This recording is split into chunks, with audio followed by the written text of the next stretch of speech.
Ah, my people, sit down well. Pour yourself a cold Fanta, or better still, crack that groundnut, because the story I am about to tell you today, it is the kind of story that will make you laugh, make you cry, make you pause and look at your own wife and say, wait, which one am I married to? This story happened in Lagos. Lagos the Great, Lagos the Noisy, Lagos where everybody is hustling but nobody wants to be told the truth. Specifically, it happened in a nice estate in Lekki Phase 1, where the houses have gates, the generators run 24 hours, and the neighbors are always watching from behind their curtains but will tell you, "Mio, I don't gossip." Yes, those kind of neighbors. Now, our story begins with one man. One very important, very proud, very well-meaning, but very confused man. His name was Chief Emeka Okonkwo. Chief Emeka was 47 years old. He was the MD of Okonkwo & Sons Logistics Limited, a company that moved goods from Lagos to Abuja, Abuja to Port Harcourt, Port Harcourt to Owerri, and everywhere in between.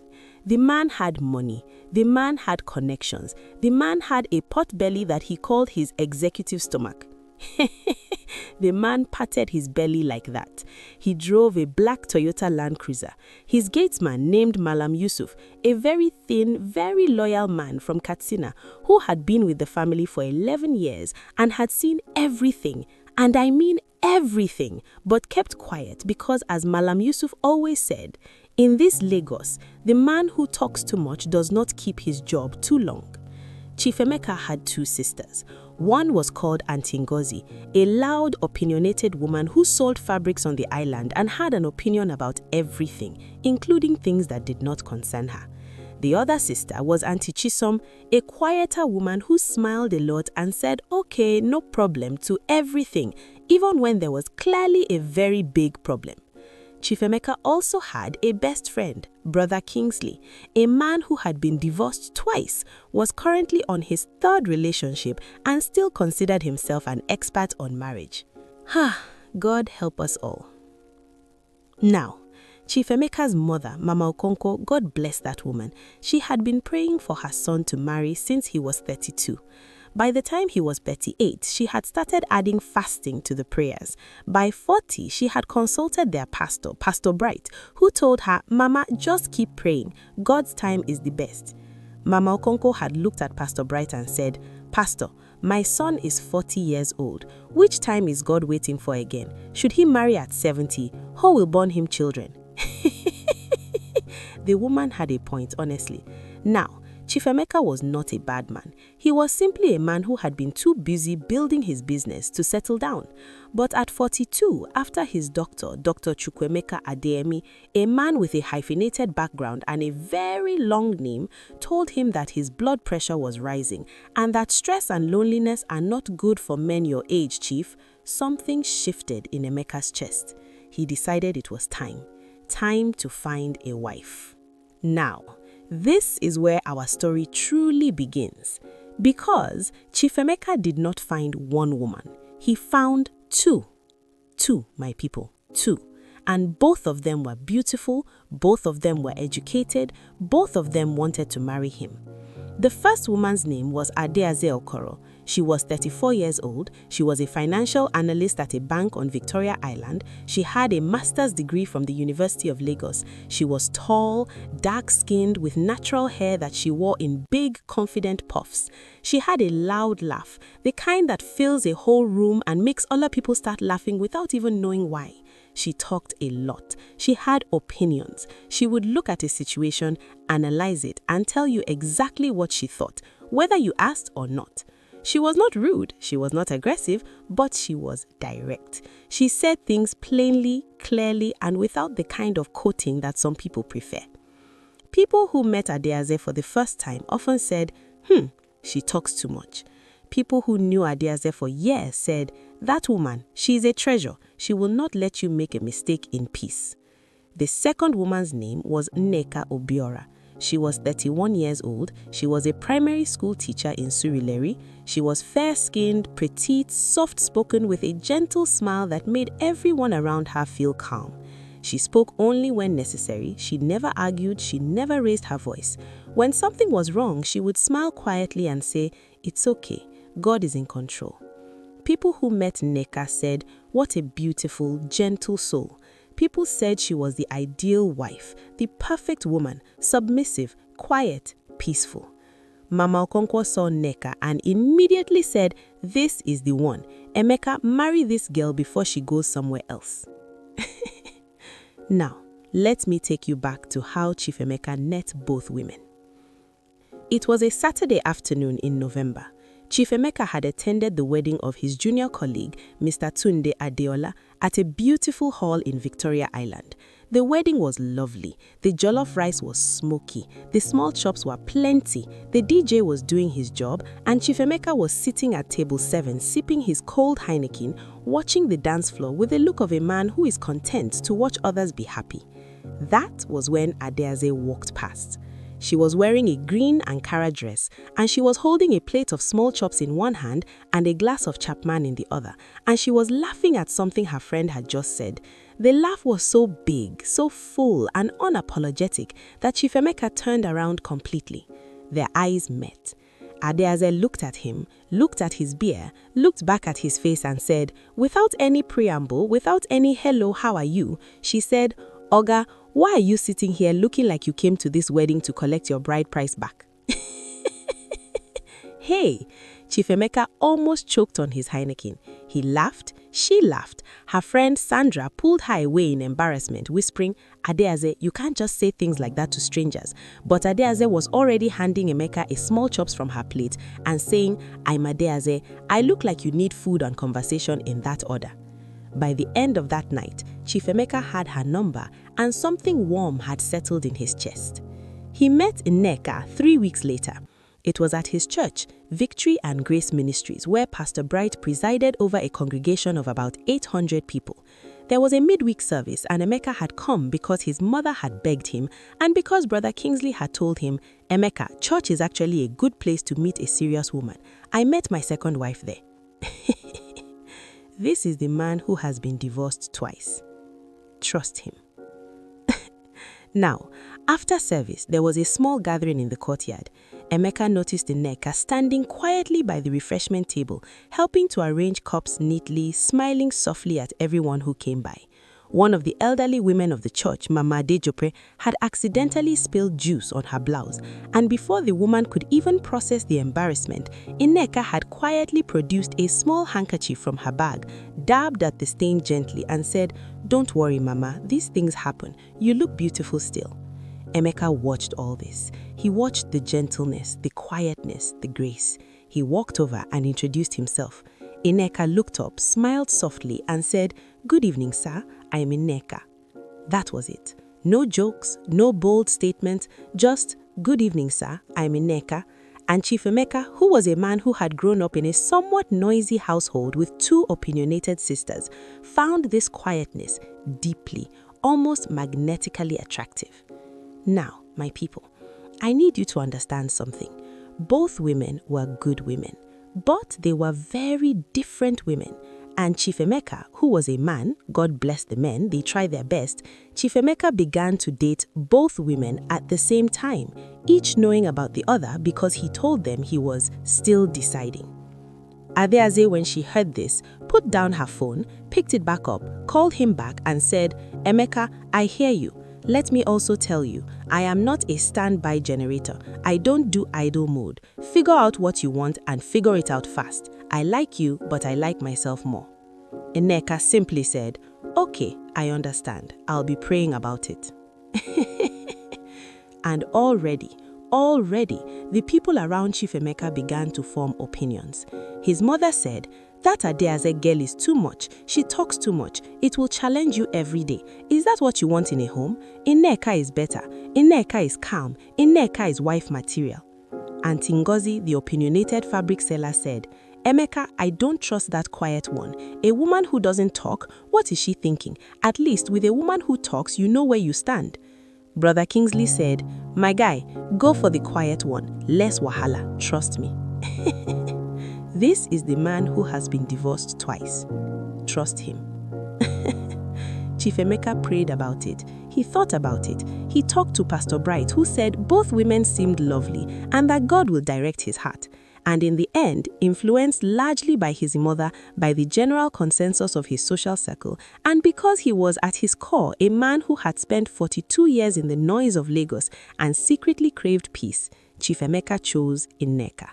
He proposed on a Sunday evening in December. Nneka cried quiet, beautiful tears and said, "Yes, God is faithful." When Chief Emeka called Adaeze to tell her, she was quiet for a long moment. Then she said, "Emeka, I genuinely wish you well. I hope you chose right, and I mean that." She hung up, and Emeka felt a flicker of something. He didn't know what it was, just a small flicker. He ignored it. The wedding of Chief Emeka Okonkwo and Nneka Obiora was a spectacle. The venue was a large hall in Lekki. The food was presidential. There were 3 different music performances. Mama Okonkwo danced until her wrapper nearly fell. Uncle Obiora, Nneka's father, a retired civil servant from Anambra, wept and said he was giving his best daughter to the world. Everyone who attended said the same thing. What a peaceful bride. What a gentle woman. Chief Emeka has done well. Sister Blessing, the chairlady of the church women's group, told anybody who would listen, Nneka will make that home a paradise. She is the definition of a virtuous woman. And so Chief Emeka and Nneka moved into their big house in Lekki with Malam Yusus at the gate, with their housekeeper, a stout woman from Edo State named Mama Pius, and with the collective blessings of every relative, neighbor, and church member who had ever met either of them. Life was good. For about 6 months. Now, this is where the story gets interesting. You see, my people, there is a difference between a person who is peaceful and a person who is simply silent. Peace is an activity. Peace requires work. Peace requires honesty, communication, confrontation of difficult things, resolution of those difficult things, and then you rest in the peace that you have built. Silence, on the other hand, silence can be many things.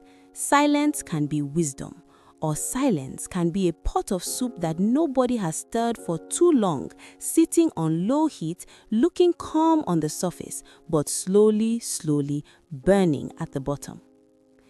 Chief Emeka would learn this difference, but not yet. The first year of marriage was genuinely beautiful. Nneka kept the house immaculate. She cooked every day, real food, not the kind you do in 30 minutes, but proper Nigerian food that required sitting and staring and attention. She went to church faithfully. She smiled at Emeka's friends when they visited. She never complained about anything, never raised her voice about anything, and whenever Emeka came home late, even very late, sometimes midnight, sometimes smelling of a combination of Heineken and Brother Kingsley's bad advice, Nneka would simply serve his food, ask if he wanted warm water, and say, "Welcome, my husband. Rest well." Emeka would look at her and think, "I made the right choice. This is a godly woman. This is peace." Mama Okonkwo visited frequently in that first year, more frequently than Emeka would have liked, but that is a story for another day. Every time she visited, she would hold Nneka's hands and say, "My daughter, you are doing well. Keep managing your husband this way. This is how a home is built." Nneka would smile and bow her head slightly and say, "Thank you, Mama." Everything looked perfect. Now, let me tell you what was happening inside the house that nobody could see. About 8 months into the marriage, Chief Emeka's logistics company started having a problem, a big problem. His head of operations, a man called Mr. Adaeze, had been quietly inflating invoices, not by a little, by a lot. Chidi had been doing this for nearly a year, siphoning money from the company's accounts by creating ghost vendors and approving payments to them. The amount was substantial, several million naira. Emeka didn't see it. He trusted Chidi. They had worked together for 6 years. Chidi had been at his wedding. Now, and pay attention here, Adaeze had seen this. Yes, Adaeze. Because even after Emeka married Nneka, Adaeze had not disappeared. She had moved on, she was doing very well, living her life, but she and Emeka maintained a civil, distant friendship, the way you do with someone you genuinely liked even if things didn't work out. They occasionally saw each other at industry events because Lagos is large but the circle of successful people is surprisingly small, and they would exchange greetings, ask about their families, keep it professional and warm. And it was at one such industry event, a logistics conference at Echo Hotel, that Adaeze, who knew Emeka's business because he had talked about it extensively during their time together, noticed something. She saw Chidi there at the conference. Chidi, who earned a reasonable but not extraordinary salary as head of operations, was standing near the car park with what appeared to be a brand new, very expensive SUV. He was speaking to a man that Adaeze recognized, a man who ran a small freight forwarding company that she had dealt with professionally, a company that, as far as she knew, had no existing contract with Okonkwo and Sons. She noted this. She thought about it. She called Emeka that evening. Emeka, this is Adaeze. How are you? How is Madam? Good, good. Listen, I'm not trying to put my nose in your business, and if I'm wrong, please forget I ever said anything. But I saw Chidi today at the Echo Hotel conference. He had a car that doesn't match his salary grade, and I saw him with someone from Coastline Freight. Does Coastline Freight have a relationship with your company? Emeka paused. Not that I know of. Okay, check your accounts, that's all I'm saying. Check properly. Numbers don't lie. She hung up. Emeka sat with the phone in his hand. He called his accountant the next morning. His accountant, Mr. Abel Ojo, had in fact been slightly uncomfortable about certain entries for some months, but had not wanted to accuse Chidi without instruction from the chief himself. They dug into the accounts. By the time they finished, 2 days later, Emeka was sitting in his chair, staring at a number that made his executive stomach feel very, very unexecutive. The fraud was confirmed. Now, here is the question. When Emeka got home that evening, shaking, angry, trying to process what had just happened, who did he talk to? He sat down in the living room. Nneka came in and served him food. She saw his face and said gently, "My husband, you look tired. Eat and rest. God is in control." Emeka looked at his food. He said, "Nneka, I have a serious problem at work." Nneka sat down beside him, held his hand and said, "I'm sorry, my love. Just pray about it. God will handle it." Emeka waited for more. There was no more. Pause. He ate his food. He went to bed. The problem was still there in the morning. He called Adaeze. "Adaeze, you were right. It's Chidi. It's bad." "How bad?" He told her the number. There was silence. Then, "Okay, don't panic. First, have you spoken to your lawyer?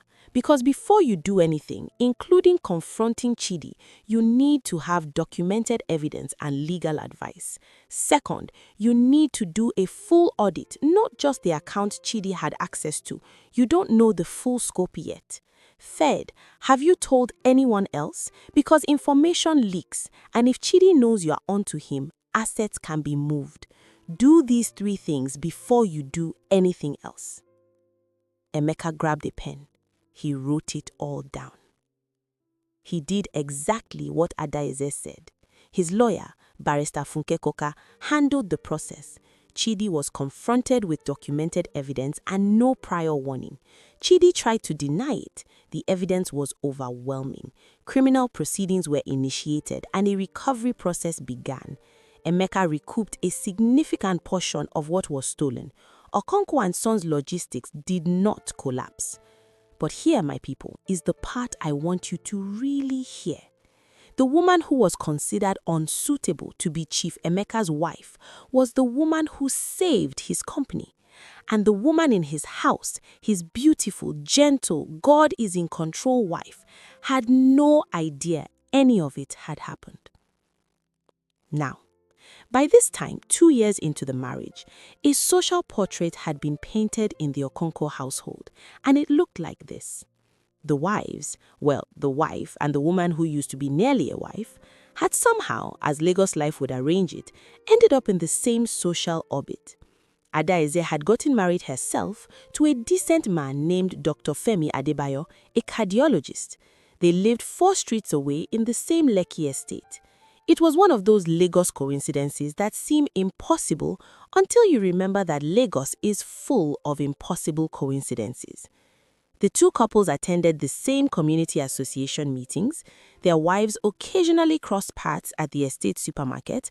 They even attended the same church on a few occasions when Adaeze and her husband visited Victory and Grace Ministries. And in this shared social world, the portrait was very clear to everyone. Nneka, the good wife. Sweet, quiet, always smiling, always well-dressed, always agreeable. At community meetings, when things became tense, Nneka would say, "Let's all calm down and find a peaceful resolution." Everyone loved her for it. Adaeze, the sharp one. At those same community meetings, Adaeze was the one who noticed that the estate developer, Mr. Seun Bankole, had been collecting maintenance fees but not actually doing maintenance. It was she who raised her hand and said, "Can we see the accounts for the last 12 months? Because these roads have not been fixed. The generator is still using the same old engine from 2019, and yet our fees increased by 40% last year. Where did the money go?" Mr. Seun Bankole did not like Adaeze.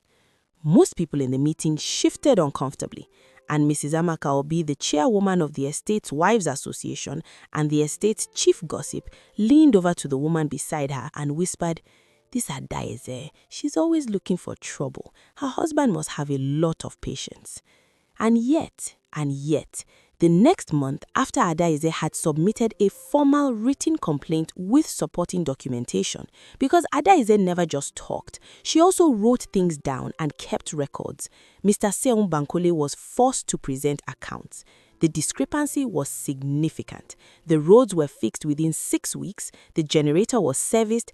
Every resident in that estate benefited, including Mrs. Amaka Obi, who called Adaeze a troublemaker. Now, let us get back to Chief Emeka, because this is at its heart his story too. Emeka was not a bad husband. He provided, he was faithful, he was present. But as years passed, by now they were 4 years into the marriage, he began to notice something that he had never been able to name. He loved Nneka, he did. But he also noticed that whenever he came to her with a problem, a real, serious, complicated problem, the conversation always ended the same way. God is in control. Just pray about it. It will be fine, my love. And then she would serve him food and smile. He had no idea whether she actually processed anything he said. He had no idea what she actually thought. He had no idea what was happening in her mind, what she feared, what she wanted, whether she was happy or unhappy, satisfied or unfulfilled.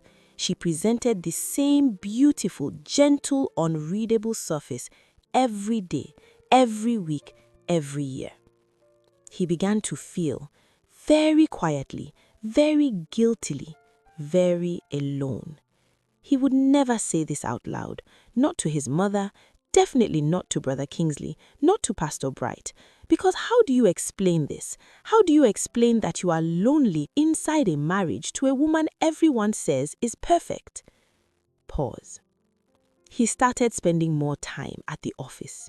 He started having longer phone calls with Adaeze, innocently, professionally, about business matters, about community issues, but the calls would always drift, as they used to, into real conversation, the kind where you said what you actually thought, and someone pushed back and challenged you, and you both left the conversation feeling like your brain had been properly exercised.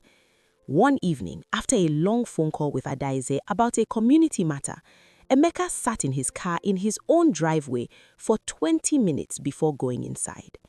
Malam Yusuf, watching from the gate, said nothing, but he saw. Now, my people, I need to say something important here. Chief Emeka did not cheat on his wife. I want to be very clear about this. He was a man with values, and he knew the line, and he did not cross it. but he was walking close to that line, and he knew it. And one evening, he did something that was either very brave or very dangerous, depending on how you look at it. He sat down with Nneka. He turned off the television. He asked Mama Pius to take the evening off. He sat across from his wife and he said, Nneka, I want to talk to you. Not about God, not about prayer. I want to talk to you about us, about this marriage, about what you actually think and feel. I want to know what is in your head. Nneka looked at him with her gentle eyes and said, My love, what is wrong? Why do you look so serious? Everything is fine. Is it? Nneka, are you fine? Are you happy? Are you struggling with anything? Is there something you want to change? Something you wish I did differently? Something that bothers you? Nneka folded her hands in her lap. My husband, I am fine. I am grateful for this home. I am grateful for you. I have nothing to complain about. Emeka looked at her for a long time. Nneka, he said quietly, I am not asking you to complain. I am asking you to talk to me. Tell me something real. Tell me something you actually feel. There was a long silence. Then Nneka said, I feel that you have been distant lately. I feel that you spend a lot of time on your phone. I feel... She stopped. Emeka leaned forward. Feel what? Tell me. And something happened. Something broke open just a little in Nneka's face, and she said, very quietly, I feel like I don't know how to be what you need. I was raised to keep peace. I was raised not to be a burden. I was raised to smile and manage and endure. And I don't know if that is the same thing as being a good wife. I don't know. Pause. And there it was. There in that quiet living room in Lekki was the truth that had been sitting underneath all those years of God is in control. A woman who was taught that peace meant silence, that love meant no demands, that a good wife was one who absorbed everything and expressed nothing. Emeka held Nneka's hands. He said, Nneka, you can talk to me. You are allowed to talk to me. That is what I am here